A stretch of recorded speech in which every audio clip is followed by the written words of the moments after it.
2025 సంవత్సరం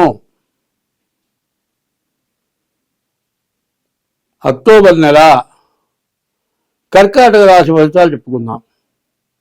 ఈ కర్కాటక రాశి యొక్క ప్రభావం ఏంటో ఇప్పుడు మనం చెప్పుకుందాం. కర్కటస్య నిశాకరః, కర్కాటక రాశికి అధిపతి చంద్రుడు.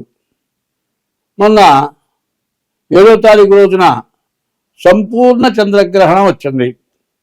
ఈ చంద్రగ్రహణం వల్ల వచ్చినటువంటి సమస్య ఏంటో మనం తెలుసుకుందాం. ఎప్పుడైనా సరే గ్రహణం అనేది ఎట్లా ఉంటుందో తెలుసుకోవాలి. ఈ గ్రహణం అంటే కొంతమంది గ్రహణం పోయింది అంటారు. చాలామందికి ఈ పెదవులో కింద పెదవం పై పెదవం ఇటు ఇటు మధ్యలో పోతుంది. ఏందయ్యా ఈ పిల్లాడికి ఇట్టా ఉందంటే గ్రహణం పోయిందండి అంటారు. కాదు, కుట్లు వేసినా కూడా బాగా క్లియర్గా కనపడుతూ ఉంటుంది. ఈ గ్రహణం అనేది తల్లి గర్భంలో ఉండగా ఆ విధంగా పోతుంది. అదే కాదండి, గ్రహణం వచ్చినప్పుడు ప్రతి వాళ్ళకి కూడా ఏదో ఒక రకమైన నష్టం మాత్రం ఖచ్చితంగా తప్పదు. మన ఎంతవరకు ప్రపంచంలో ఎంతవరకు ఈ సంపూర్ణ చంద్రగ్రహణం ఉందో అది వాళ్ళందరికీ తప్పదు. అయితే కర్కాటక రాశికి అధిపతి చంద్రుడు కాబట్టి కర్కాటక రాశి వాళ్ళకి బాగా కష్టాలు నష్టాలు బాగా ఎక్కువగా ఉంటాయి. కర్కాటక రాశి వాళ్ళు పూర్తిగా ఆలోచించుకోవాల్సిన అవసరం ఉంది. కర్కాటక రాశి వాళ్ళు రాశి వరకే కాదు లెక్క, జన్మలగ్నం ఏంటనేది కూడా చూసుకోవాలి. జన్మలగ్న రీత్యా కర్కాటక రాశి రీత్యా నిజంగా మీరు పుట్టిన జన్మ నక్షత్రాన్ని బట్టి మీరు కర్కాటక రాశి కనుక అయ్యుంటే కర్కాటక రాశి చాలా మంచిది. చంద్ర ప్రభావం చాలా ఎక్కువగా ఉంటుంది, సౌమ్య స్వభావం ఉంటుంది, ఎవరితో శత్రుత్వం ఉండదు, అందరినీ ప్రేమించే మనస్తత్వం ఉంటుంది. కానీ ఇప్పుడు మాత్రం ఈ కర్కాటక రాశిలో చంద్రగ్రహణం రావటం చేత వీళ్ళకి చాలా నష్ట కష్టాలు ఎక్కువగా ఉంటాయి. అయితే ప్రత్యేకించి చెప్పేది ఏమిటంటే గ్రహణం అనేది రాహుకేతువుల వల్ల వస్తుంది. ఈ గ్రహణం వల్ల ముఖ్యంగా మొట్టమొదటి ఇబ్బంది పడేది ఎవరైనా అంటే చంద్రగ్రహణానికి చంద్రుడు, సూర్యగ్రహణానికి సూర్యుడు.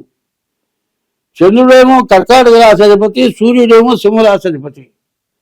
ఈ రెండు రాశుల వాళ్ళల్లో కూడా చంద్రగ్రహణం అప్పుడు చంద్రుడి వల్ల కర్కాటక రాశి వాళ్ళకి ఇబ్బంది, ముందు సూర్యగ్రహణం రాబోతుంది, దానివల్ల సింహరాశికి కూడా ఇబ్బంది.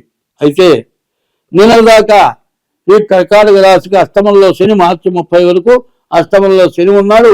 కానీ నవమానికి వచ్చాడు, కానీ మళ్ళీ వక్రించి వెనక్కి వచ్చి నవంబర్ 27 వరకు కూడా శని వక్రించడం చేత మరి కుంభంలో ఉన్న లక్షణం మీనంలో ఉన్న లక్షణం రెండు రకాలుగా ఉండి ఈ శని వల్ల సమస్యలు, చాలా ఇబ్బందులు, కష్టాలు, నష్టాలు, ఎవరికి చెప్పగలటానికి వీలుగానంత నష్టం, వచ్చే ఆదాయం రాకపోవటం, ఇవ్వక తప్పదు. కనీసం సరిగ్గా చెప్పాలంటే ఎట్లా ఉంటుందంటే బయటకు పోతున్నామండి, నీళ్ల బాటలు మోసుకొని మాత్రం పొంగ ఏదో పరాయి ఊరు పోయేటప్పుడైతే సంచేలు బాటలు పెట్టుకుపోతాం. కాదండి, షాపు తిరిగి సప్లై చేసేవాళ్ళు ఎవరైనా ఉంటే వాటర్ బాటిల్ దగ్గర పెట్టుకుంటారు. కానీ ఈ కర్కాటక రాశి వాళ్ళ పరిస్థితి ఎట్లా ఉంటుందంటే బాగా దాహం అవుతుంది, మనుషులు రాబోతే ప్రాణం పోయే పరిస్థితి ఉంటుంది. అప్పుడు నీళ్లు కావాలంటే 500 రూపాయల కాగితం ఉంటుంది, నీళ్లకు 500 రూపాయల కాగితం చిల్లరవాడు నీళ్లు దొరకదు. ఎంత కష్టమో చెప్పండి. పోనీ అంత నీ కష్టం వచ్చినప్పుడు ఈ 500 రూపాయల కాగితం వాడికి ఇచ్చి మనుషులు దాగి ప్రాణం నిలుపుకుందామనే బుద్ధి నీకు పుడుతుందా? పుట్టను. ఇట్లా మొండికి పడి ప్రాణం పోగొట్టుకున్న వాళ్ళు కూడా ఉన్నారు. కాబట్టి ఈ టైంలో ఎప్పుడు ఏ ఇబ్బంది వచ్చినా ఖర్చు ఎంతైనా వెనకాడకుండా బాగుపడాల్సిన అవసరం ఈ కర్కాటక రాశి కనబడుతుంది. కాబట్టి ఈ రాశిలో రవి శుక్రులు ఇద్దరు తప్పితే ఏ గ్రహం కూడా పూర్తిగా బాగాలేదు. ఈ రవి వల్ల విదేశాలకు వెళ్ళటం కానీ, ఉద్యోగం కానీ, చదువు కానీ బాగుంటుంది. శుక్రుడి వల్ల వివాహం జరగడానికి బాగుంది. ఇది తప్పితే మిగతా ఏవి బాగాలేవు. వ్యాపారస్తులకు కానీ, వ్యవసాయదారులకు కానీ, ఇల్లు కట్టేటువంటి వాళ్ళకి కానీ, ఇల్లు అమ్ముకునే వాళ్ళకి కానీ, ఇంటికి సంబంధించిన సామాగ్రి సిమెంటు, ఇటుక, ఇసుక, సిమెంటు, మరి ఇనుము, శానిటరీ సామాన్లు ఇవన్నీ కూడా అమ్ముకునే వాళ్ళకు కూడా పూర్తిగా ఇబ్బందికరంగానే ఉంది. కాబట్టి ఇది అందరికైనా, కర్కాటక రాశి వాళ్ళందరికైనా అని చెబితే కొంతమందికే కావచ్చు. ఎందుకంటే జన్మలగ్న రీత్యా వాళ్ళకి పూర్తిగా బాగున్నట్లయితే వాళ్ళకి ఎటువంటి ఇబ్బంది ఉండదు.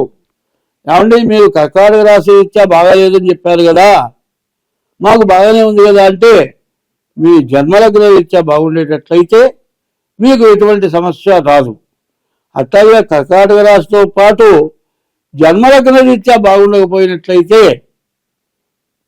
అసలు వీలుపడ్డ నష్టం ఇంకెవరు పడరు. మళ్ళీ జీవితంలో కోలుకోలేని నష్టం పట్టడానికి చాలా ఇబ్బంది పూర్తిగా ఈ రాశికి కనబడుతుంది. కాబట్టి ఈ రాశి వాళ్ళు ఏం చేయాలి అనేది గుర్తుపెట్టుకోవాలి. ప్రతిరోజు కూడా ఇక్కడి నుంచి ఆషాఢ మాసంలో తొలి ఏకాదశి నుంచి కార్తీక శుద్ధ పౌర్ణమి వరకు కూడా రకరకాలైన దేవతా పూజలు ఉన్నాయి.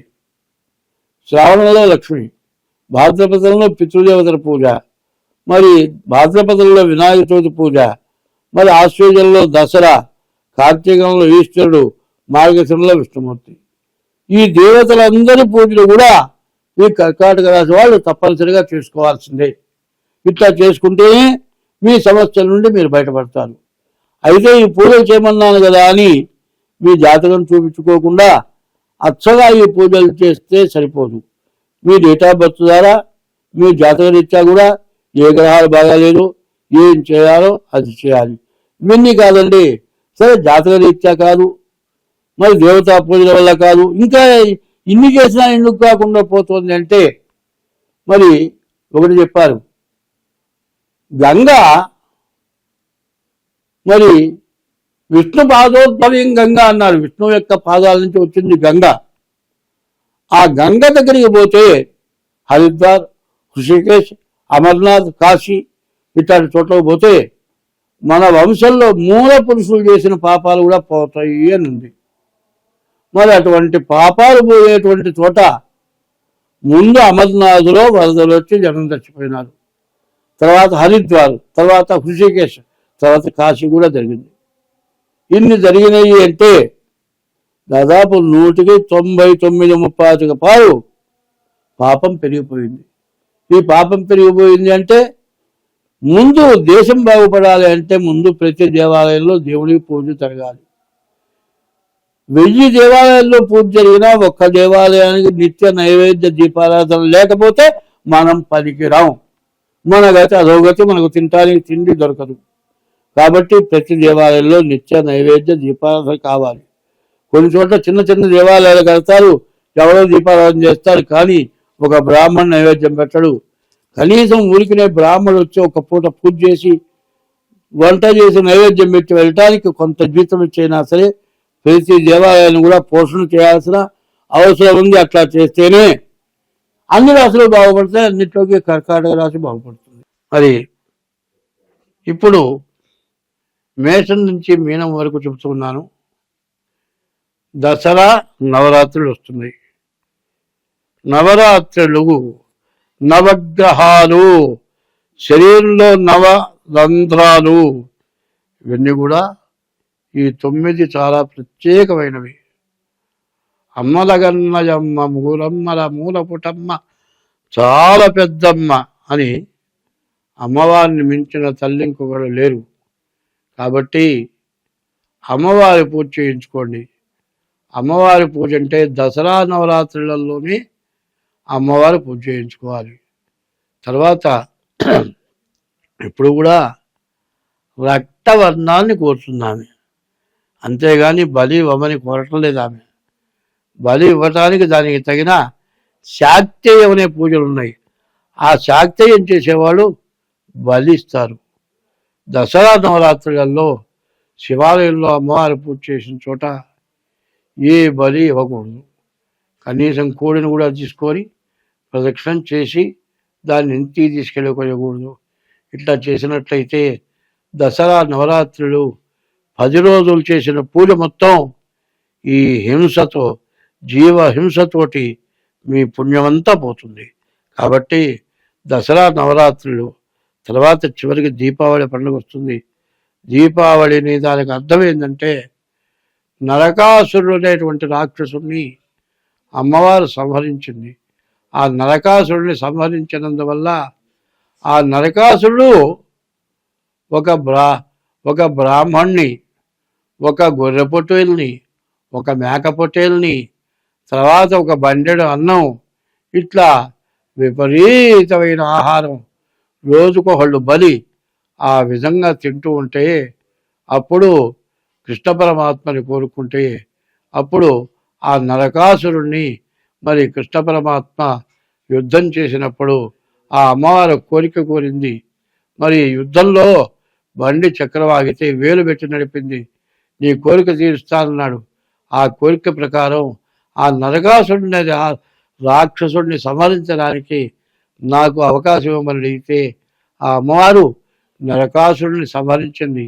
ఈ దసరా నవరాత్రులు పూజ చేసుకొని దీపావళి రోజున నరకాసురుడిని తగలబెట్టి మరి దీపాలు వెలిగించుకొని అందరం దీపం ఎందుకంటే మోక్ష మార్గం కాబట్టి మన పాపాలని నశించిపోవటానికి దీపం జ్యోతి పరబ్రహ్మం, దీపం జ్యోతి పరాయణం, దీపేనా హరది పాపం, సంధ్యాదీపం సరస్వతి అని ఆ దీపాలు వెలిగించుకొని మన పాపాలని తొలగింప చేసుకుంటానికి పార్వతి అమ్మవారు పరమేశ్వరుడు మనకిచ్చినటువంటి అవకాశం.